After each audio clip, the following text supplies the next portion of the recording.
Hi everyone, स्वागत है आप सभी। हाय एवरीवन, स्वागत है आप सभी का। हाय एवरीवन, स्वागत है आप सभी का। हाय एवरीवन, स्वागत है आप सभी का। स्वागत है आप सभी का किस मतलब के ऑनलाइन स्टडी प्लेटफॉर्म पर।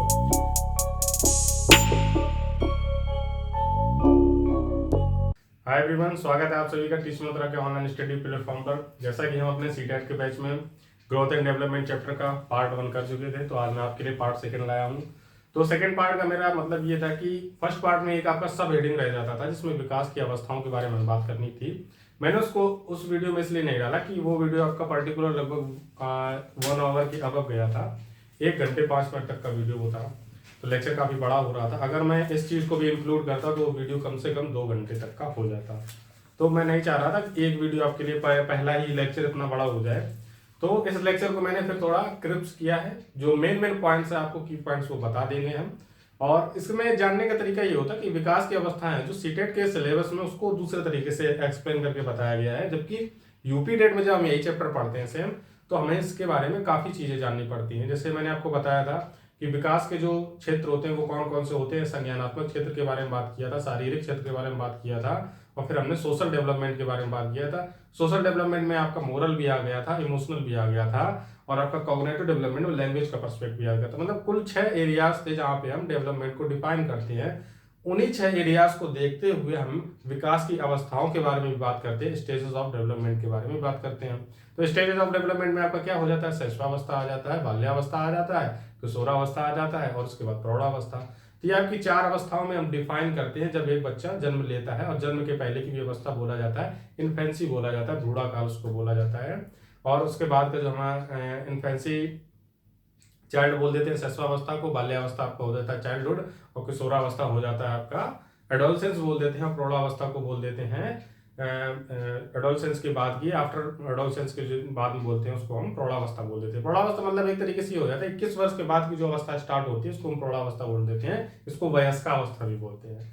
तो अलग अलग टाइप से डिफाइन किया गया। अब दूसरी मैं बात आपको ये बताना चाहूंगा कि जो विकास की अवस्थाएं हैं उसको हर वैज्ञानिक ने अपने अपने पर्सपेक्टिव में अलग अलग डिफाइन किया है। तो अगर मैं शैशवावस्था में आपको बता रहा हूँ जन्म से 2 वर्ष, तो ये आपका कॉल सैनिक के अनुसार हो सकता है। कॉल सैनिक ने जो सबसे पर्टिकुलर डेफिनेशन मानी जाती हैं विकास की अवस्थाओं को डिफाइन करने की, वो कॉल सैनिक वैज्ञानिक थे, उन्होंने डिफाइन किया था सबसे पहले। तो उन्होंने जो बताया जन्म से 2 वर्ष, 3 से 12 वर्ष, और 13 से 21 वर्ष, फिर 21 वर्ष के बाद, इस तरीके से उन्होंने डिफाइन किया। लेकिन इसी तरीके से जब अध्ययन की दृष्टि से देखते हैं तो जन्म से 2 वर्ष आ जाता है, वहां से फिर आपका 2 से 13 वर्ष जोड़ दिया जाता है, फिर वहां से आपका 14 से 18 वर्ष भी बोला जाता है, 14 से 21 वर्ष भी बोल दिया जाता है, 12 से 18 वर्ष भी बोला जाता है, 12 से 19 वर्ष भी बोला जाता है। कंफ्यूज बिल्कुल नहीं होना है, ठीक है। आपको फोकस ये रखना है कि शैशवावस्था में बालक की सामाजिक विकास कितना होता है, बालक का शारीरिक विकास कितना होता है, और बालक का और जो मतलब फिजिकल अपीयरेंस मतलब शारीरिक, सामाजिक और मानसिक मतलब कॉग्निटिव, तीनों विकास किस तरीके से बालक के शैशवावस्था में होते हैं, तीनों विकास बालक के बाल्यावस्था में किस प्रकार से होते हैं, तीनों विकास बालक की किशोरावस्था में किस प्रकार से होते हैं। तीनों हेडिंग आपको मेन फोकस पे रखना है, कौन कौन सी जो हम क्षेत्र में बात कर चुके हो। तो पहले मैं आपको यही चीज डिफाइन करता हूं कि हमने जो क्षेत्र बात किए थे उन पे वो कौन कौन से थे।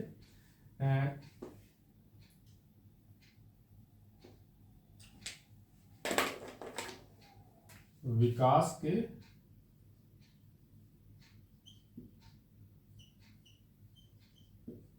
क्षेत्र, एरिया ऑफ डेवलपमेंट।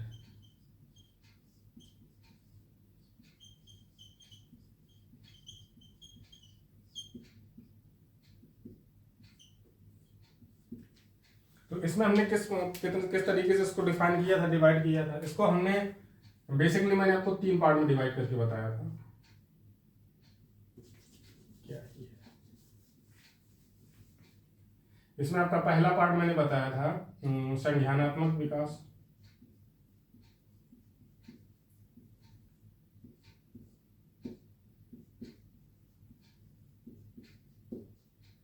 आराम से देखेंगे, चीजों को समझ के चलेंगे। जब तीनों पिछली क्लास आपकी कनेक्ट हो जाएगी तभी मैं आगे, इसी वजह से मैं इस चीज आपको बता रहा हूँ कि पिछली क्लास का आपका थोड़ा रिव्यू हो जाए तो हम आगे चीजों को और अच्छे से समझ पाएंगे, ठीक है। आज से आपका ग्रोथ एंड डेवलपमेंट का चैप्टर फिनिश हो जाएगा। फिर इसके हम रिलेटेड जो क्वेश्चन होंगे 25 से 30 क्वेश्चन, उनको हम अगली क्लास में सॉल्व करेंगे। और मेरी कोशिश रहेगी कि वो क्लास आपको लाइव करवाई जाए, ठीक है। कोशिश रहेगी, लेकिन मैं अभी प्रॉमिस तो नहीं कर पाऊंगा, ठीक है, क्योंकि काफ़ी चीज़ें हैं अभी भी इम्प्रूवमेंट में हम लोग लगे हुए हैं। लाइव सेटअप का जो लाइव क्लासेस होनी है उसके सेटअप की वजह से, ठीक है। तो संज्ञानात्मक विकास हो गया, फिर आपका आ जाता है शारीरिक विकास।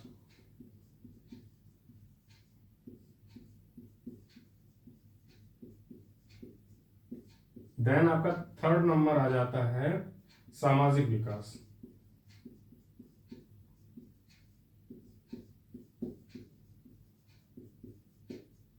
इसमें दो चीजें और आपकी डिफाइन थी कि यहाँ पे आपका भाषा का विकास भी देख लिया जाता है, भाषा विकास,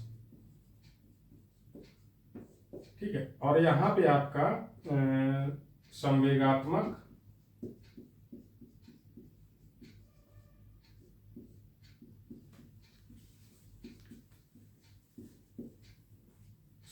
विकास आ जाता है। इसमें आपका सामाजिक विकास में सोशल जो बोल देते हैं आपका, और आपका मेच्योरिटी वाला भी इसी में इंक्लूड हो जाता है। तो संवेगात्मक विकास आपका इसमें भी मिल जाएगा, ठीक है। तो इसी तरीके से आपको मुख्यतः तीन यही होते हैं कि बच्चे का जो मानसिक विकास है वो संज्ञानात्मक विकास, इसको मानसिक भी बोल देते हैं, ठीक है। तो परेशान ना हो, मानसिक का मतलब वही होता है, संज्ञान मतलब ये है, ठीक है। मानसिक विकास अलग से मत समझना, इसको कॉग्निटिव डेवलपमेंट बोल दिया जाता है, इसको फिजिकल डेवलपमेंट बोल दिया जाता है, इसको सोशल डेवलपमेंट बोल दिया जाता है, जो कि इमोशनल और मेच्योरिटी लेवल पे दोनों तरीके से मिला हुआ होता है। इमोशनल बोल देते हैं, नैतिक मतलब मोरल डेवलपमेंट भी बोल देते हैं यहाँ पे, संवेगात्मक प्लस नैतिक विकास। मतलब सामाजिक विकास में हम इन दो विकास की बात करते हैं। जब ये दोनों चीजें मिल जाती हैं, इमोशनल और मोरल, मतलब इमोशनली बच्चा अच्छा हो जाता है, मोरल बच्चा के अच्छे हो जाते हैं, तो उसका सामाजिक विकास अच्छा हो जाता है, ठीक है। तो इन्हीं तीन हेडिंगों को मतलब देखते हुए, परफेक्ट्स को देखते हुए हमने मतलब यहाँ पे फिर एजेस स्टेजेस डिवाइड की बच्चे के डेवलपमेंट की, जो थी स्टेजेस ऑफ डेवलपमेंट।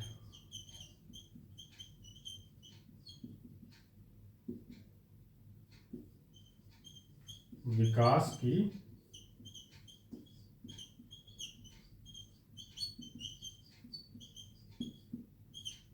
अवस्थाएं। तो विकास की अवस्थाओं के बारे में फिर हम जब यहाँ पे बात करते हैं तो हमें यहाँ पे देखना होता है कि हमने फिर इसको तीन पार्ट में फिर से डिवाइड कर दिया, पहला, दूसरा, तीसरा, चार तक जाएंगे। तो यहाँ पे आपका आ जाता है पहला तो शैशवावस्था,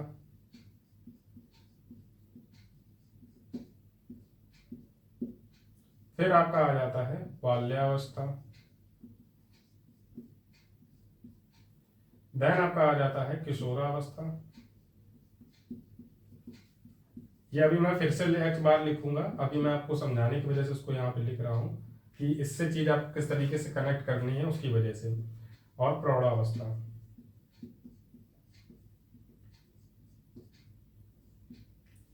इन्फेंसी पीरियड बोल दिया जाता है, चाइल्डहुड पीरियड बोल दिया जाता है, एडोलसेंस बोल दिया जाता है, और प्रौढ़ावस्था हो जाता है आफ्टर एडोलसेंस को बोल देते हैं। आफ्टर एडोलसेंस भी बोल सकते हैं, और इसको एक और तरीके से बोला जाता है, तो उसका मीनिंग आप देख लें, जो इंग्लिश वाले हैं कोई दिक्कत नहीं है, प्रौढ़ावस्था भी आप आफ्टर एडोलसेंस बोले कोई दिक्कत नहीं है, ऐसा कोई गलत नहीं कर देगा आपका, ठीक है। वहां तो आपको ऑप्शन क्वेश्चन मिलेगा, सब कुछ मिलेगा ना, यहाँ पे थ्योरेटिकल मतलब समझाने का, कॉन्सेप्ट को समझने में फोकस करें, मीनिंग बाकी चीजों वो सब बात की बातें, उनसे कोई ज्यादा फर्क नहीं पड़ने वाला, ठीक है। वो चीज भी हमारी आगे चल के सब ठीक हो जाती है, ठीक है। तो शैशवावस्था, बाल्यावस्था, किशोरावस्था, प्रौढ़ावस्था, इसके बाद भी कई अवस्थाएं चली जाती है। प्रौढ़ावस्था के बाद भी जैसे बाल्यावस्था को तीन पार्ट में डिवाइड कर देते हैं हम, किशोरावस्था को भी दो पार्ट में डिवाइड कर देते हैं, लेकिन यहाँ पे हम दो पार्ट में डिवाइड करके नहीं पढ़ेंगे, सिर्फ बाल्यावस्था को हम तीन पार्ट में डिवाइड करके यहाँ पे समझेंगे कि उसको तीन पार्ट में डिवाइड क्यों किया गया, तीनों पार्ट के मतलब क्या अलग अलग होते हैं, ठीक है। तो संज्ञानात्मक, अब हमें यहाँ तीनों चीजों को कनेक्ट करना है इससे, ठीक है, कि बच्चा शैशव अवस्था में जब होता है तो उसका संज्ञानात्मक विकास कैसा होता है, उसका शारीरिक विकास कैसा होता है, और उसका सामाजिक विकास कैसा होता है, जब हम शैशव अवस्था की स्टेज के बारे में जान रहे होते हैं, जो कि होती है 0 से 2 वर्ष की।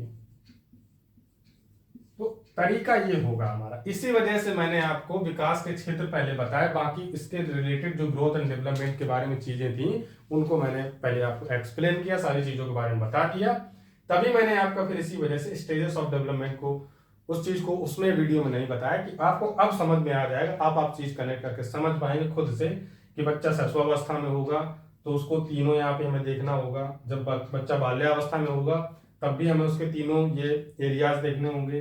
किशोरावस्था में होगा तब भी हमें तीनों एरियाज देखने होंगे। प्रौढ़ावस्था में होगा तब भी हमें तीनों एरियाज देखने होंगे। ठीक है, तो अभी मैं इसको इरेज करता हूँ, अगर चाहे तो आप स्क्रीनशॉट लें, वरना फिर आपको वो तो मिलेगा जो नोट्स हैं। नोट्स अगर आप बना रहे होंगे तो अच्छी बात है, लेकिन कोई दिक्कत नहीं है। नोट चीजों को करते चलें। बाकी क्वेश्चंस वगैरह जो आपको मिलने वाले हैं वो चीजें तो मिलेंगी आपको। ठीक है, आपको जो अगली वीडियो में मैं आपको क्वेश्चन सॉल्व करवाने वाला हूँ वो पीडीएफ आपको उस वीडियो में तुरंत मिल जाएगी, लिंक के डिस्क्रिप्शन में मिल जाएगी। ठीक है, तो कोई दिक्कत नहीं है।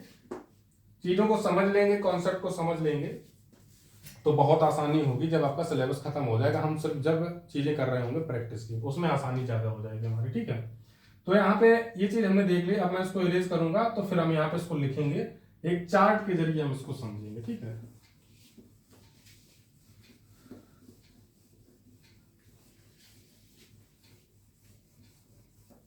बाकी अगर आप अभी तक आपने चैनल को सब्सक्राइब नहीं किया तो सब्सक्राइब करें और चीजों को शेयर भी करें सभी लोगों के साथ। तो होता क्या है, उससे टीम को मोटिवेशन मिलता है और हम आपके लिए और बेहतर चीजें ला पाएंगे। अभी थोड़ा डिफिकल्टीज हैं, काफी कठिनाइयों से आपको चीजें प्रोवाइड हो पा रही हैं। रीजन है उसके पीछे कई, बोर्ड पे लिखना, क्योंकि इतना कंपटीशन होने के बावजूद हम लोग आपके साथ जुड़े हुए हैं, सब कुछ चीजें हैं।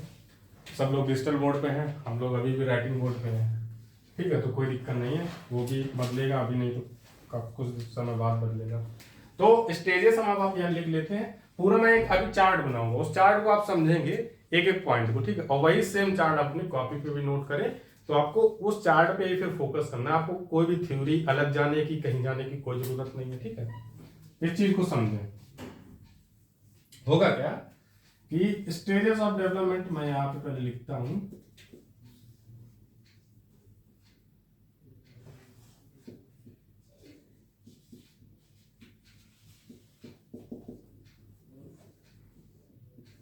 ठीक है, स्टेज ऑफ डेवलपमेंट आपका हो गया। हिंदी वाले बच्चों के लिए लिख देते हैं।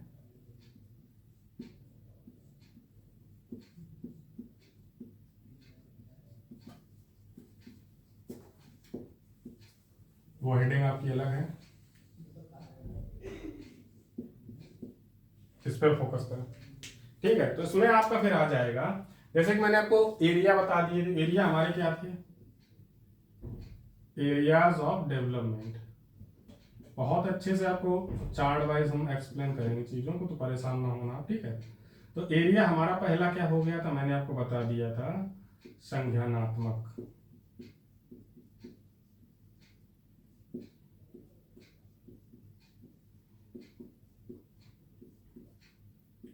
या फिर इसको मानसिक भी बोल देते हैं। ठीक है, ये हमारा एरिया हो गया था। फिर इसके बाद हम आ जाएंगे यहाँ पे एरिया के बाद में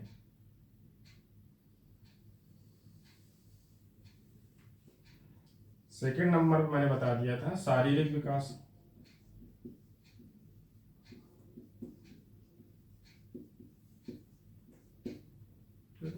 इंग्लिश में अभी मैं लिख दूंगा, परेशान ना हो। ठीक है, थर्ड नंबर पे आ गया था हमारा सामाजिक विकास।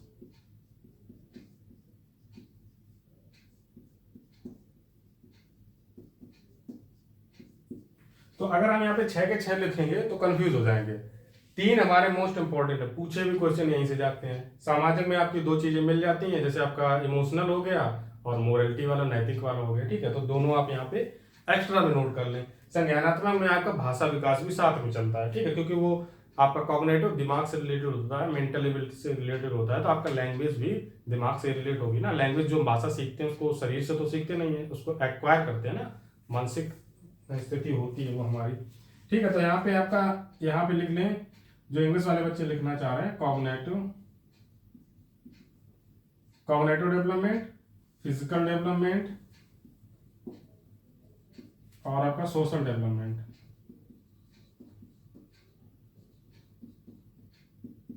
तीनों चीजें हो गई। देन हम आप आएंगे यहाँ पे अपना पॉइंट वाइज देखेंगे। अब इसको डिवाइडेशन करते हैं। डिवाइडेशन करके देखना होगा हमें कि हमारी चीज जो हम डिवाइड करेंगे उसको किस तरीके से समझेंगे। ठीक है, डिवाइड करना होगा हमें, जो हमने स्टेजेस को देख रखा है, जो स्टेजेस हमने समझी हैं आपको इस तरीके से चार्ट बिल्कुल बनाया जाएगा कि चीजें आपको बहुत अच्छे से समझ में आ जाए, उनको समझने में समस्या ना हो, दिक्कत ना हो, एक बार में ही सारी चीजें समझ में आ जाए। चाहता तो मैं सारी चीजें पहले से नोट कर लेता, लेकिन समझ बात ये है कि अगर मैं आपके सामने लिखता हूँ तो आप नोट्स अगर बनाते हैं साथ साथ में तो आपको चीजें समझ में आ जाएंगी, क्या चीज हमें पहले नोट करनी चाहिए। ठीक है, तो यहाँ पे हमारा पहला जो हमने बताया था शैशवावस्था के बारे में बात कर लेते हैं। अगर चाहे हम यहाँ पे तो एम्ब्रॉय पीरियड जो बोलते हैं, एम्ब्रॉयड पीरियड बोल देते हैं इसको, फेटल एज बोल देते हैं, मतलब भ्रूणावस्था। तो भ्रूणावस्था का मतलब यही होता है कि भ्रूणावस्था आपकी जब पेनिट्रेशन के बाद चीजें स्टार्ट होती हैं, बच्चा मतलब भ्रूण में होता है, तो उसको 9 महीने तक विकास है जो मतलब होता है वो बच्चे के भ्रूण में होता है, माँ के पेट में उसका विकास हो रहा होता है 9 महीने के बाद। जब वो जन्म ले लेता है तो हम उसका जन्म से 2 वर्ष का कर देते हैं, लेकिन बच्चा होता तो फिर भी 9 माह का होता है ना, फिर भी हम जन्म से 2 वर्ष। तो इसलिए कभी भी आप 0 से 2 वर्ष मत बोलें, 0 नहीं होता है, 0 नहीं बोल सकते, जन्म से 2 वर्ष बोलें। क्वेश्चन यहां से भी एक टेक्निकल वे में आपसे ये इंटरव्यू में क्वेश्चन पूछा जा सकता है।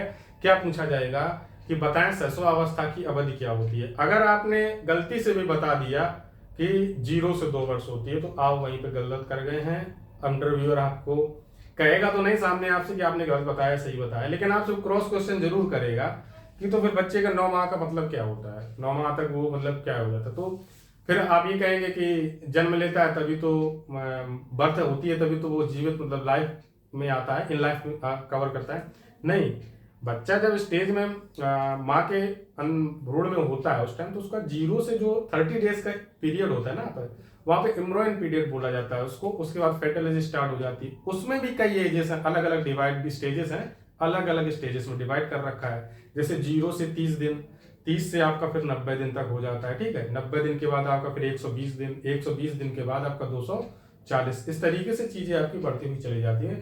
तो 240 के बाद सीधा 270 आपका हो जाता है, 270 दिन हो जाता है। ठीक है, तो 9 माह का जो पीरियड है उसको भी हम काउंट करते हैं। तो लेकिन मैं वो चीज यहाँ पे लिखूंगा नहीं, लिखूंगा इसलिए नहीं कि वहां पे आपसे ये तो पूछा नहीं जाएगा। अब बच्चे का भ्रूणावस्था के दौरान संज्ञानात्मक विकास हो रहा होता है, डेवलप हो रहा होता है, लेकिन जब बच्चा जन्म ले लेता है तो काफी तेजी के साथ फिर बाद में होता है। ठीक है, शारीरिक विकास भी हो रहा होता है भ्रूणावस्था में, सामाजिक विकास नहीं हो रहा होता भ्रूणावस्था में। ठीक है, वो आपका बच्चे के जन्म के साथ ही शुरू हो जाता है, तो उसको मैं यहाँ पे नहीं लिखूंगा। तो इतना एक्सप्लेनेशन जरूरी था कि अगर मैं यहाँ पे अभी शैशवावस्था लिख दूंगा तो फिर कुछ बच्चे ये कहने लगेंगे सर ने भ्रूणावस्था तो लिखी नहीं।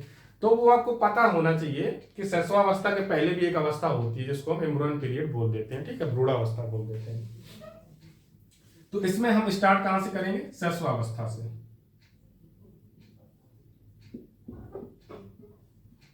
शैशवावस्था, उसके बाद इसको हम देख लेते हैं, डिवाइड करते हुए चलेंगे। शैशवावस्था के बाद हमारा आ गया था बाल्यावस्था।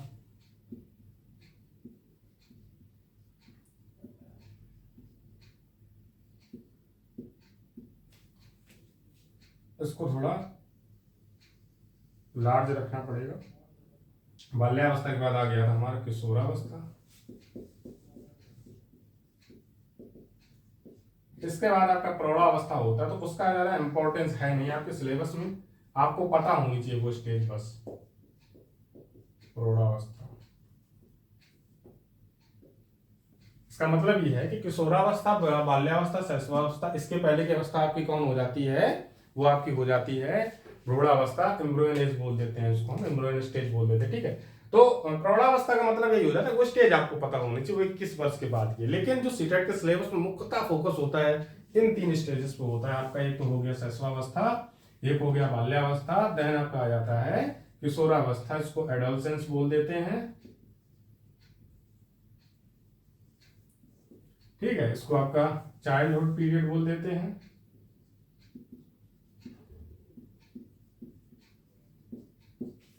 इसको आपको इन्फेंसी पीरियड बोल देते हैं। ठीक है, और बाल्य अवस्था को भी हमने 3 पार्ट में डिवाइड किया है, तो उसको हमने किन किन पार्टों में डिवाइड किया अगर उसको देखना चाहें तो इसमें आपका तीनों अगर मैं एक साथ लिखना चाहूं तो पहले तो लिख देते हैं इसमें आपका पूर्व बाल्यावस्था, पूर्व, मध्य और थर्ड है आपका उत्तर। इसको प्री बोल देते हैं, इसको मिडिल बोल देते हैं, इसको पोस्ट बोल देते हैं। ठीक है, तो तीनों तरीके से आपका डिवाइड किया गया है। तो जो बच्चे लिखना चाहें, इसको प्री बोल दिया जाता है, इसको मिडिल बोल दिया जाता है, उसको पोस्ट बोल दिया जाता है। अब लिख लें पूर्व, मैंने पूर्व शॉर्ट में से ले लिखता, पूरा लिख नहीं पाता, इस वजह शॉर्ट में लिख दिया है। पूर्व बाल्यावस्था, मध्य बाल्यावस्था, उत्तर बाल्यावस्था। ठीक है, अब हम इनका तीनों का वो लिख दिया, टाइम पीरियड लिखते हैं। टाइम पीरियड क्या हो जाता है, तो जन्म से 2 वर्ष,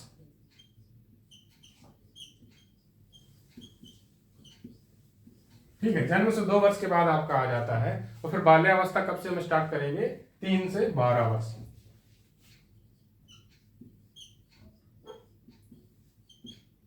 फिर 12 किशोरावस्था, किशोरावस्था हम यहां स्टार्ट कर देते हैं 13 से 21 वर्ष तक।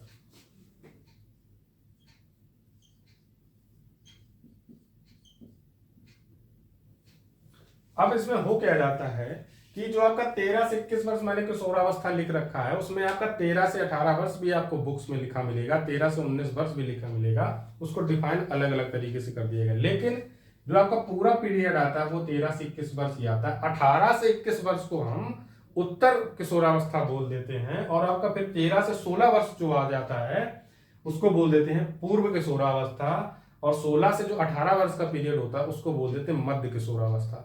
तो दिक्कत यही हो जाती है कि आप पूरे पीरियड पे आपको फोकस करना। बाल्यावस्था को मैंने डिवाइड इसलिए किया है कि यहाँ पे क्वेश्चन बनाया जाता है अलग अलग करके, क्योंकि यहाँ पे अगर आप देखें कहीं कहीं पे आपको लिखा मिलेगा जन्म से 6 वर्ष, छठवां अवस्था बोल देते हैं, सॉरी 6वां अवस्था को जन्म से 6 वर्ष भी बोल दिया जाता है, और यहाँ पे फिर आपका 7 से 12 वर्ष बाल्यावस्था को बोल दिया जाता है। लेकिन हुआ क्या कि यहाँ पे जो प्री एज आपकी बताई जाती है, प्री एज को बोला जाता है, प्री एज को बोल दिया जाता है 3 से 6 वर्ष। बस यही आपको समझना है, यही आपको समझना है कि ये 3 से 6 वर्ष का जो आपका पीरियड है इसको उठा के इसमें इंक्लूड कर दिया जाता है, क्योंकि ये पूर्व हो जाएगा ना, पूर्व तो शैशवावस्था से जुड़ा हुआ है, इसी चीज को यहाँ पे इंक्लूड कर दिया, इसी चीज को यहाँ पे उठा के ला दिया। लेकिन आप समझे ये पूर्व बाल्यावस्था बोला जा रहा है, इसको खुद ही बोला जा रहा है पूर्व बाल्यावस्था, तो आप इसको यहीं पे रखें, उधर मत ले जाए। शैशवावस्था का आपका मुख्यतः जो पीरियड होता है वो जन्म से 2 वर्ष ही होता है। ठीक है, बाल्यावस्था का जो पीरियड होता है 3 से 12 वर्ष होता है, और इसमें पूर्व बाल्यावस्था का जो एज का टाइम होता है वो होता है 3 से 6 वर्ष। मध्य बाल्यावस्था का जो टाइम होता है 6 से 9 वर्ष का होता है, और फिर आपका 9 से 12 वर्ष उत्तर बाल्यावस्था हो जाता है। तीनों चीजें आपकी बहुत अच्छे से समझ में आपको आ गई होंगी। हमने समझ लिया तीनों चीजों को कि जो हमारी अवस्थाएं हैं किस तरीके से डिवाइड की गई हैं। ठीक है, कॉल सैनिक के अनुसार भी लिख सकते हो, लेकिन बाकी चीजें आपको मत लिखिए, कॉल सैनिक के अनुसार बिल्कुल ना लिखें, क्योंकि इस टाइप का क्वेश्चन सीटेट आपसे नहीं पूछता है। यूपी टेट के बैच में जब हम इसी चैप्टर को दोबारा पढ़ेंगे, जब फिर से, अभी फोकस हमारा सीटेट है, तो उसमें मैं फिर आपको अलग अलग वैज्ञानिकों के हिसाब से बताऊंगा कि किसने किन तरीके से डिवाइड किया है। ठीक है, हरलॉक ने अलग तरीके से बताया है, कॉल सैनिक ने अलग तरीके से बताया है, जीन प्याजे ने अलग तरीके से बताया है, कोलबर्ग ने अलग तरीके से बताया, बहुत सारे आपके मनोवैज्ञानिक जिन्होंने अलग अलग तरीके से डिवाइड किया है। ठीक है, अध्ययन के अनुसार अलग है, मनोवैज्ञानिक के अनुसार अलग है। ठीक है, तो अब हम यहाँ पे देखेंगे कि शैशवावस्था में संज्ञानात्मक विकास की स्थिति क्या होती है। जब बच्चा शैशवावस्था के काल में है, मतलब इस वाले पोर्शन में जब बच्चा है आपका, तो उसकी इन तीनों पॉइंट्स में स्थिति क्या होती है, मतलब इन तीनों की फैक्ट में आपको क्या करता है। तो संज्ञानात्मक विकास और मानसिक विकास में हम ये देखते हैं कि जो बच्चे का लैंग्वेज एक्वाइजेशन होता है वो सेंसेशन लैंग्वेज को पकड़ता है, यहाँ से लैंग्वेज भी सीख रहा होता है। ठीक है, लैंग्वेज आती है उसकी, भाषा, भाषा वो सीख रहा होता है, जन्म लेता है, माँ को देखता है तो बोलने की कोशिश करता है ना, काफी चीजें बुलाता है। किसी छोटा बच्चा अगर घर में पहले से है तो मतलब ज्यादा नहीं, 4 से 5 साल का, मतलब अच्छे से बोल लेता है। छोटे कोई छोटी बहन होती है, उसके छोटा बेबी एक और होता है घर में, तो वो एक्साइटमेंट आता है ना अंदर की मेरा एक छोटा बेबी और घर में है तो मैं उससे ऐसे बात करूँ, तो हो जाता है ना, फिर बच्चा उस बच्चे से और घुल मिल जाता है क्योंकि वो एज में छोटा है, उसको लगता है कि ये मेरे मेरे कैटेगरी का, मेरे टाइप का है, वो टाइप वाला आ जाता है ना बात। तो माँ को भी बुलाता है, तो लैंग्वेज का एक्वाइजेशन जो होता है सस्वावस्था में वो बच्चा कर रहा होता है, ठीक है। अब लैंग्वेज का एक्वाइजेशन सस्वावस्था में तो इस स्टेज पे है, ठीक है। फिर आपके मानसिक विकास की बात आ जाती है, सेंसेशन और अटेंशन की भी बात आती है। अटेंशन, अटेंशन अगर हिंदी में बोलना चाहे मतलब अपने आप को साबित करना, शो ऑफ करना। जैसे बच्चा एकांत में लेटा अकेले में, छोटा बच्चा नहीं रह सकता, ठीक है। आप या तो वो सोएगा, अगर नहीं सो रहा होगा, जग रहा होगा, तो उसको लगेगा आप सेंस, उसको चाहिए कुछ अटेंशन, मतलब उसके हाथ में चाहिए कुछ, या तो वो हाथ मुंह में डालेगा या कुछ भी ऐसा, मतलब कोई भी एक्टिविटी वो करेगा ही करेगा। 100% श्योरिटी इस बात की। उसका रीजन क्या है कि जो संज्ञानात्मक विकास अवस्था में बच्चे का होता है वो अटेंशन सीकर टाइप का हो जाता है। और यही अटेंशन सीकर आपका जब बच्चा बड़ा हो जाता है 21 वर्ष का, तब भी उसको अटेंशन चाहिए होती है। तो ये डेवलप कहाँ से हुआ? डेवलप तो इसी स्टेज से हुआ ना, शिशुअवस्था से। पता है ना, अटेंशन के भूखे होते हैं कुछ लोग, तो उस चीज को भी समझे यहाँ से, ठीक है। तो अटेंशन के लिए भी बच्चा जाता है। और बच्चे का जो सेक्सुअलिटी लेवल होता है वो भी कामुकता जिसको बोल दिया जाता है, वर्ड डिफाइन करने की बात होती है। सेक्सुअलिटी लेवल कामुकता वो भी बच्चे का इस पीरियड में बहुत ज्यादा होता है, शिशुअवस्था में, क्योंकि वो माँ से इतना लगाव रख रहा होता है, माँ से इतना लगाव उसका होता है। यहाँ पे इन नेगेटिव वर्ड नहीं आपको लेना है, वो बच्चे की स्टेज के बारे में हम बात कर रहे हैं, तो वहां पे हमें बोलना, हमें आपको समझाना, बताना जरूरी है। उस चीज को हम इग्नोर नहीं कर सकते कि बच्चे का जो कामुकता का लेवल होता है वो यहाँ पे ज्यादा होता है, इन सेक्सुअलिटी लेवल भी बच्चे का ज्यादा होता है, ठीक है। इंक्रीज लेवल पे होता है सेक्सुअलिटी है जो इंक्रीज लेवल पे होती है, ठीक है। क्योंकि आपसे क्वेश्चन पूछ लिया जाएगा कि शिशुअवस्था में इन 4 ऑप्शंस में से कौन सी चीज बच्चे नहीं एक्वायर करता है उस इस पीरियड में, तभी मैं आपसे कुछ चीज इग्नोर नहीं करना चाह रहा हूं, ठीक है। देन हमारा आ जाता है सेंसेशन लैंग्वेज, और आपका आ जाता है आइडियल पीरियड बोला जाता है इसको, ठीक है। आइडियल पीरियड ऑफ डेवलपमेंट, आदर्श काल भी इसको बोला जाता है।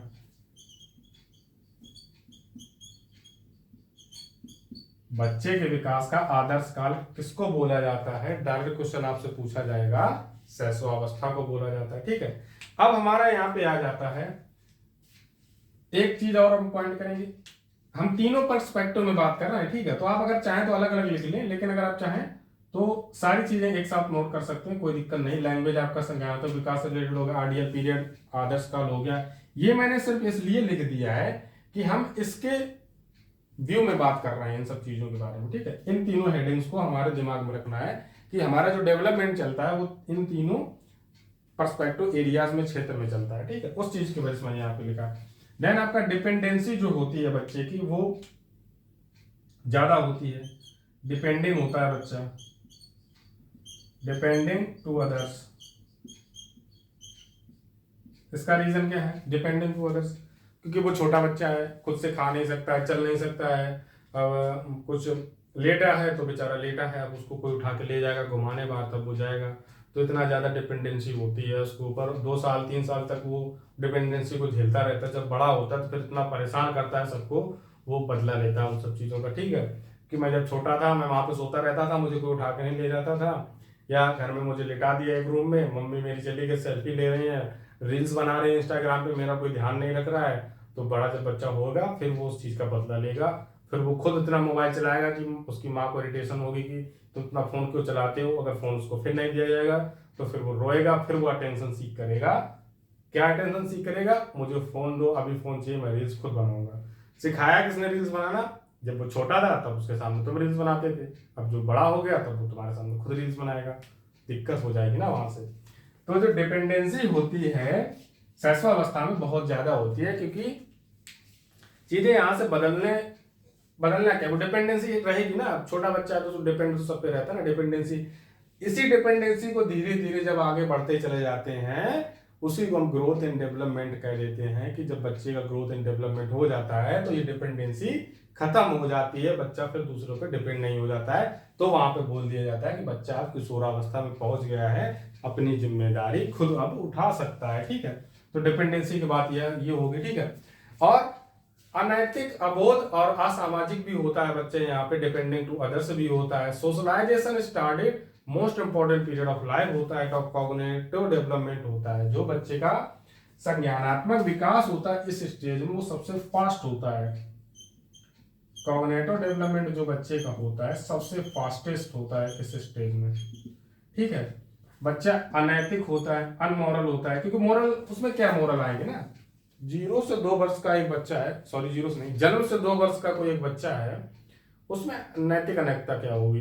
अब मम्मी पापा लड़ रहे हैं उसके सामने, छोटा बच्चा है वो रो रहा है, उसको भूख लगी तो रो रहा है, नहीं भूख लगा तो वो अच्छे से पेट भरा है, लेटा है, मम्मी पापा लड़ रहे हैं, उसमें कोई दिक्कत नहीं है। अगर वही मोरलिटी उसके अंदर आ जाएगी, जब वही बच्चा हो जाएगा 12 वर्ष, 3 से 12 वर्ष की स्टेज के अंदर होगा, तो उसको पता चलेगा ना कि मेरी मम्मी लड़ रही है, मेरे पापा लड़ रहे हैं, तो वो चीजें उसको समझ में आएंगी, ठीक है। या फिर अनमोरलिटी, अलग प्रकार की चीजें हो जाती हैं, उसके छोटे भाई बहन है, अलग है, वो कहेगा कि बड़े भाई को मम्मा ज्यादा प्यार करती हैं और पापा मुझे प्यार करते हैं ज्यादा, तो ये मोरलिटी होगी ना, नैतिकता ही तो है, बच्चे को समझ आ रही है अब, ठीक है, लेकिन वो शैशवावस्था में उसको समझ में नहीं आएगा ना, तो अनैतिक होता है, अनैतिक होता है, अनमोरल होता है, अबोध होता है। बोध मतलब ज्ञान, ज्ञान बोध का मतलब ज्ञान होता है, उसको पता नहीं होता है, अननॉलेजेबल होता है।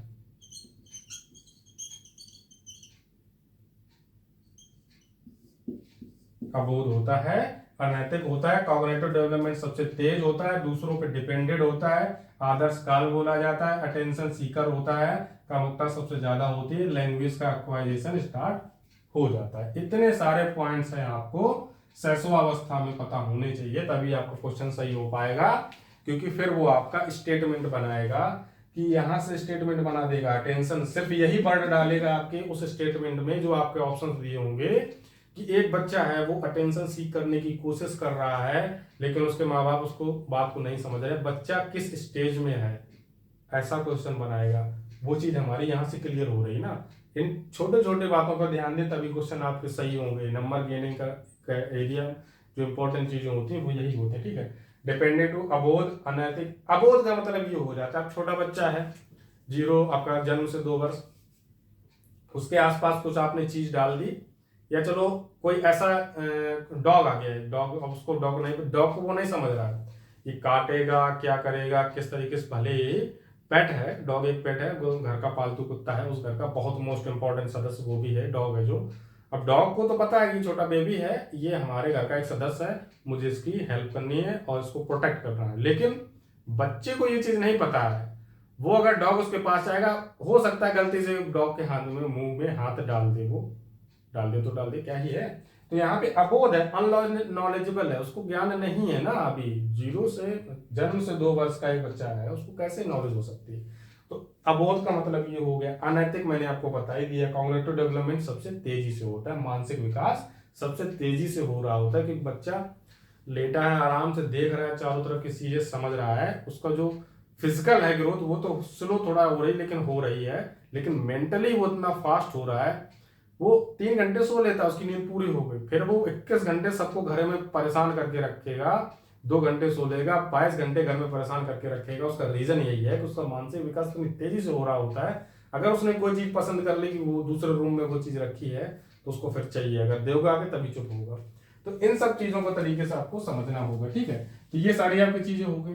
अब हमारा आ जाता है बाल्यावस्था। तो बाल्यावस्था को मैंने बताया कि 3 पार्ट में डिवाइड किया गया। तो पहला क्वेश्चन तो आपका यही बन गया कि बाल्यावस्था को हम कितने भागों में बांट देते हैं, तो 3 भागों में बांट देते हैं, ठीक है। यही आपकी उम्र होती है, स्टेज होती है, जिसको ट्वाइस बोला जाता है। क्या बोला जाता है? ट्वाइस, खिलौनों की उम्र।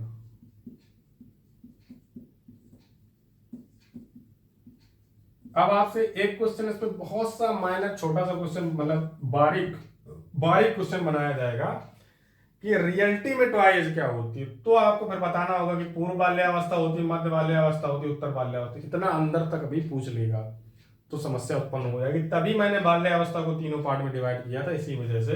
तो जो ट्वाई एज होती है आपका डिफाइन करता है पूर्व बाल्यावस्था को, 3 से 6 वर्ष को। मध्य बाल्यावस्था में बच्चा होता है, खिलौने की तरफ आकर्षित होता है, लेकिन उतना ज्यादा नहीं होता है। लेकिन जो 3 से 6 वर्ष का ये पीरियड होता है, इसको खिलौना मतलब इतना ज्यादा प्यार होता है बच्चे को अपने खिलौनों से कि आप नहीं ले सकते, आप नहीं छीन सकते हो। किसी भी हद तक आप जाएं, अगर बच्चे का अपने खिलौने से कुछ दिक्कत उत्पन्न की, या आपने तोड़ दिया, चोरी कर लिया, छुपा लिया, कुछ भी कर दिया, बच्चा आपको परेशान कर लेगा जब तक कि उसको खिलौना नहीं मिल जाता। ठीक है, तो टॉय एज इसलिए बोल दिया गया। ठीक है, इसके बाद आ जाता है प्री स्कूल एज भी बोला जाता है। प्री स्कूल एज, पूर्व विद्यालय। प्री स्कूल खोले जा रहे हैं ना, यूपी में भी प्री स्कूल खोले जा रहे हैं, तो उसी को हम बोल देते हैं कि बच्चा यहाँ से स्कूल जाने की ओर पहला कदम अपना रखना शुरू कर देता है। क्योंकि आपका 4 वर्ष का आ जाता है ना, बच्चा 6 वर्ष में पहुंच गया है, 3 वर्ष का तो हो ही गया है, 4 वर्ष में जैसे ही पहुंचेगा उसको प्री स्कूल, जिससे हमारा आंगनवाड़ी बोल दिया जाता है। ठीक है, तो 4 से 6 वर्ष तक आंगनवाड़ी में जाता है। 6 वर्ष के बाद जब मध्य बाल्यावस्था में पहुंचता है वो तुरंत आपका क्लास KG1, फिर KG1 के पहले भी कुछ कुछ होता है। यहाँ तो एडमिशन डायरेक्ट क्लास 1 में ही हुआ था, अब यहाँ पे नर्सरी हो गया, KG1 हो गया, फिर KG2 हो गया, KG3 हो गया। 3-4 साल तक तो पहले ही पढ़ लिया, जब 10 साल की हुई तब क्लास 1 में पहुंचे। तो इस तरीके से हो गया ना आजकल। तो प्री स्कूल के बाद आपका थर्ड पॉइंट आ जाता है, जो मोस्ट इंपॉर्टेंट आपका होता है अनोखा काल। जीवन का अनोखा काल बोला गया है आपको बाल्यावस्था को, अनोखा काल।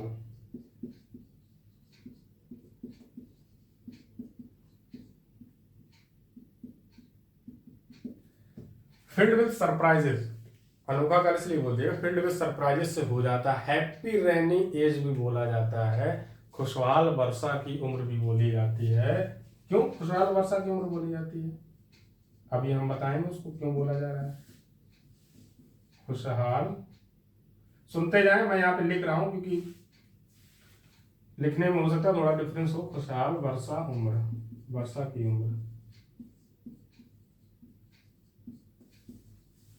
खुशहाल वर्षा की उम्र मतलब क्या हो गया, हैप्पी रेनी एज। इंग्लिश वाले लिखने मैं बोल रहा हूँ, हैप्पी रेनी एज भी बोल दिया था, मतलब उस पर खुशियां बरस रही ना। 3 से 6 वर्ष का बच्चा है, 9 से 12 वर्ष, ये ऐसा पीरियड ना, घर में सब लोग प्यार करते हैं आपको, कोई आपके लिए चीज को मना नहीं करेगा, किसी भी चीज के लिए आपको डांटा नहीं जाएगा। मतलब आप डिमांड रखें, आपकी डिमांड पूरी होने की संभावना 99.99% तक है कि आपकी डिमांड पूरी की जाएगी, मना नहीं किया जाएगा। लेकिन आप जैसे 13 वर्ष पे पहुंचेंगे और आपका एडमिशन क्लास 9th में हो जाएगा, आपसे फिर यही बोला जाएगा कि बेटा 12th पास कर लो, उसके बाद जिंदगी में ऐसी ऐसा है।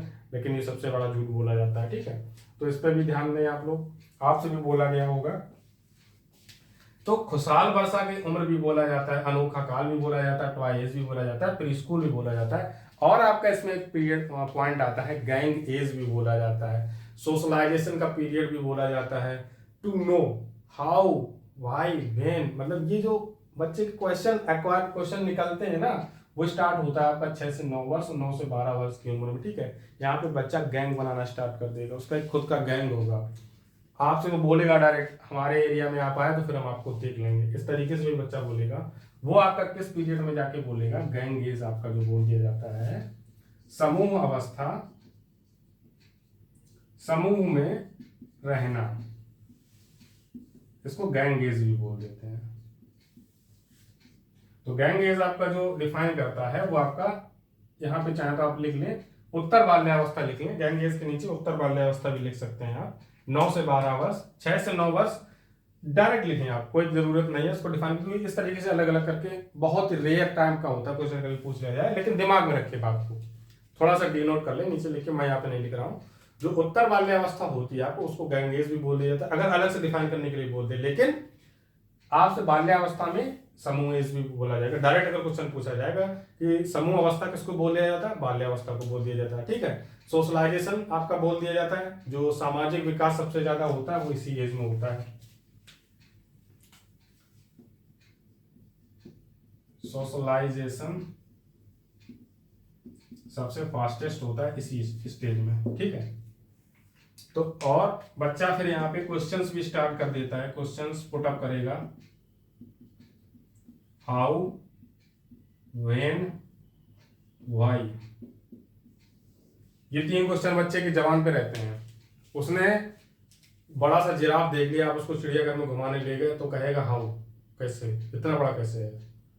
बाहर में गया आपने, उसको राइनो देख लिया, ब्लैक राइनो, तो कहे भाई इतना बड़ा कैसे है?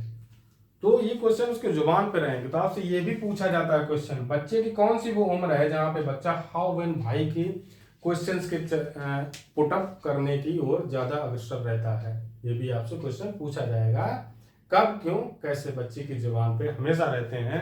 पूछेगा अपने दादा दादी से, दादी ऐसा क्यों, दादाजी है वैसा क्यों, ये सब चीजें बच्चा पूछेगा। किस एज में पूछेगा? बाल्यावस्था की उम्र में उसकी जबान पे ये पुटअप क्वेश्चन आंसर हमेशा रहेंगे, हाउ व्हेन व्हाई। तो ये सारा इतना फास्टेस्ट होता है उस टाइम पे, सोशलाइजेशन सबसे फास्टेस्ट होता है। जैसे कि यहाँ पे हमारा कॉग्निटिव डेवलपमेंट, जो मानसिक विकास था बच्चे का, सबसे फास्टेस्ट था, तो सोशलाइजेशन यहाँ पे सबसे फास्टेस्ट हो जाएगा। ठीक है, इसके बाद हम चलते हैं किशोरावस्था में। यहाँ पे आपके सारे पॉइंट्स क्लियर हो गए होंगे। एक दो पॉइंट्स है मैंने मेन पॉइंट्स आपके डाले हैं, जो क्वेश्चन आपके बनते हैं। आप जाए प्रीवियस ईयर उठा के देखें, यहाँ से क्वेश्चन आया होगा, इसी में से क्वेश्चन आपको मिल जाएगा। सिर्फ वही चीज मैं आपको यहाँ पे पढ़ाने की कोशिश कर रहा हूँ, क्योंकि इस पे बात अगर करें तो 3 घंटे भी कम है, 4 घंटे भी कम है, इतना ज्यादा सिलेबस है। लेकिन आपको जानना क्या जरूर है, जो आपका क्वेश्चन सॉल्व करवा दे, आपका एग्जाम पास करवा दे क्लियर, और वो भी अच्छे नंबरों से। ठीक है, 30 आउट ऑफ 30। ठीक है, उस पर फोकस करना है। किशोरावस्था हमारा बोला जाता है difficult, most difficult period of life, most difficult period of life, जीवन का सबसे कठिन काल।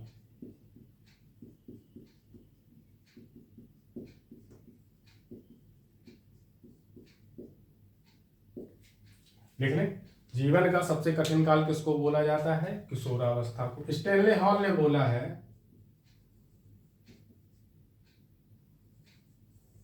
स्टैनले हॉल आपके मनोवैज्ञानिक हैं, बहुत बढ़िया, इन्होंने भी स्टेजेस को डिफाइन किया, बताया। तो इन्होंने बोला कि व्यक्ति की जो तनाव, तूफान, विरोध से भरी हुई अवस्था होती है, वो कौन सी है? बच्चे की किशोरावस्था होती है। जो तनाव, स्ट्रेस से भरी हुई है, तूफान मतलब उसके जीवन में इतनी चीजें हो रही होती है एक साथ, वो नहीं समझ पाता है। विरोध, वो विरोध करता है घर में, उसको मना किया गया कि बीटेक मत करो बेटा, और कुछ कर लो, या फिर और कुछ मत करो, बीटेक कर लो, ये कर लो, वो कर लो, यूपीएससी ज्वाइन कर लो, एसएससी की तैयारी कर लो, कुछ भी कर लो। तो वो विरोध करना स्टार्ट करते हैं, नहीं मुझे म्यूजिशियन बनना है, मुझे फोटोग्राफर बनना है, मुझे यूट्यूबर बनना है, कुछ भी बनना है।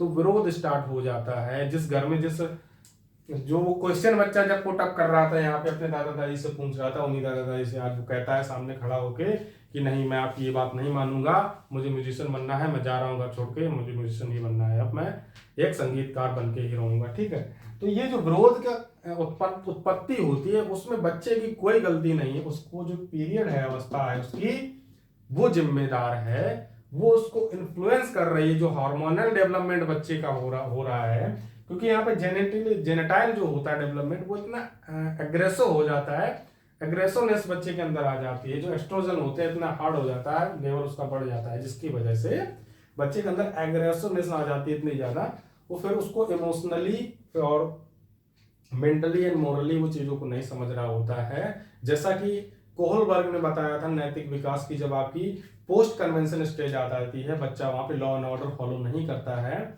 और बच्चा वहां पे विरोध भी करना स्टार्ट कर देता है, जैसे कि कोहलबर्ग ने आपका समझाया। ठीक है, तो आपका यहाँ पे आ गया किशोरावस्था जीवन का सबसे कठिन काल हो जाता है, विरोध की अवस्था होती है ये। ठीक है, विरोध की अवस्था होती है, विरोधावस्था होती है। ठीक है, तनाव अवस्था की होती है, तनाव की अवस्था होती है, तनाव होता है सबसे ज्यादा यहाँ पे स्टेज होता है। ठीक है, इसके बाद आपका ये आ जाता है यहाँ पे, जो सोशलाइजेशन की बात अगर हम करें, यहाँ पे बच्चा डिफिकल्ट पीरियड में तो है ही है, और आप ये भी बोल दिया जाता है जेनेटाइल जो चीजें होती हैं, जेनेटाइल, जेनेटाइल मतलब जननांग, जननांग का विकास जो बच्चे का होता है, तो वो भी आपका यहाँ पे बहुत ही हायर लेवल पे हो जाता है, और बच्चे का जो एस्ट्रोजन मतलब एग्रेसिवनेस बढ़ जाती है,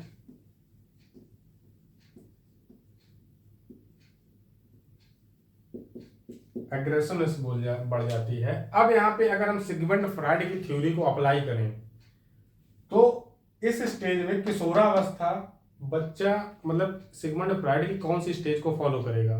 जैसे कि उन्होंने 3 स्टेजेस बताई थी, इड, ईगो, सुपर ईगो। तो बच्चा यहाँ पे होता है इड की परमिशन में होता है, इड उसका इतना हाई होता है, लेकिन जब बच्चा ईगो में पहुंचता है फिर आपका सुपर ईगो में पहुंचता है। तो 13 से 21 वर्ष जो होता है बच्चे का इड यहाँ पे इतना ज्यादा होता है। फिर उसके बाद 21 से आपका बच्चा जब 40 वर्ष में जाता है वहां पे ईगो उसका हाई होता है, और 40 वर्ष के बाद बच्चा सुपर ईगो में चला जाता है। इड इतना प्रभावी होता है कि ये किसी की बात मानने नहीं देता है। इड आपका अहम हो जाता है और परा अहम हो जाता है, और आपका फिर आपका बोला जाता है end ego super ego. Hindi में थोड़ा वर्ड्स का डिफरेंस हो सकता है, इंग्लिश में ज़्यादा आसान होता है, तो इंग्लिश बताता आपको हिंदी में भले में ज़्यादातर चीज़ें। कोशिश इसी वजह से करता हूँ हिंदी मीडियम के बच्चों को ज़्यादा चीज़ें समझ में आए, क्योंकि इंग्लिश मीडियम में होता क्या कि सीधा आपको एडोलसेंस बता दिया, हो गया most difficult period of life, हो गया स्ट्रेस, हो गया जेनेटाइल, हो गया एग्रेसिवनेस हो गई, और जीवन का सबसे कठिन का toughest period of the life हो गया। तो ये थोड़ा इजीली हो जाता है ना उसमें चीजें। तो इड ईगो सुपर ईगो उसको बताना भी आसान हो जाता है, कन्वर्जेंट डाइवर्जेंट इसको बताना आसान हो जाता है। तो ये सब चीजें हैं अलग अलग तरीके से, ठीक है।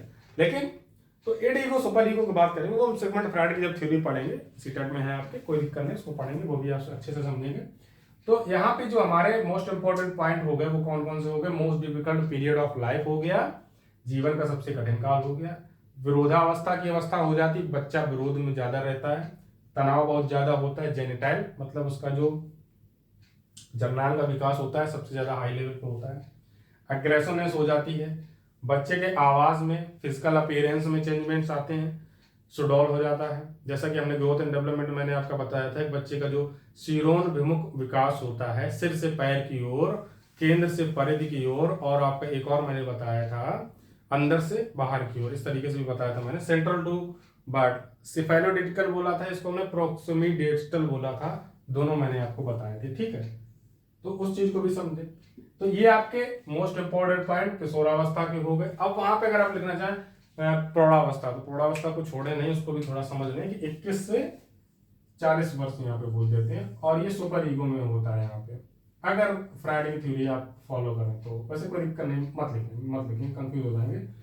21 से 40 वर्ष बस इतना पता रखें। बाकी प्रौढ़ावस्था में ये जो चीजें आपकी सारी होती हैं, यहाँ पे बच्चा तो नहीं ना, अब प्रौढ़ हो गया, वयस्क हो गया, उसको अब सारी चीजें समझ में आ रही, मोरलिटी भी उसकी हाई होगी, उसका जो इमोशनल लेवल होगा वो भी हाई होगा, फिजिकली वो स्ट्रांग होगा, इंटेलिजेंस उसकी हाई होगी, हर चीज यहाँ पे बहुत हायर लेवल पे हो जाती है, ठीक है। तो ये सारी चीजें हैं, समझ में आ गए होंगे, बहुत अच्छे से डिफाइन किया, सारी चीजें बताई हैं। एक क्विक रिवीजन अगर लेना चाहें तो ये है, इसके पहले मैंने बताया था कि स्टेजेस ऑफ डेवलपमेंट में शिशुअवस्था, बाल्यावस्था, किशोरावस्था, प्रौढ़ावस्था आपका हो जाता है। देन हमारा आ जाता है कि हम इन तीनों चार स्टेजों को किस रिस्पेक्ट में देखना चाहेंगे। तो संज्ञानात्मक विकास देखेंगे, शारीरिक विकास देखेंगे, सामाजिक विकास देखेंगे।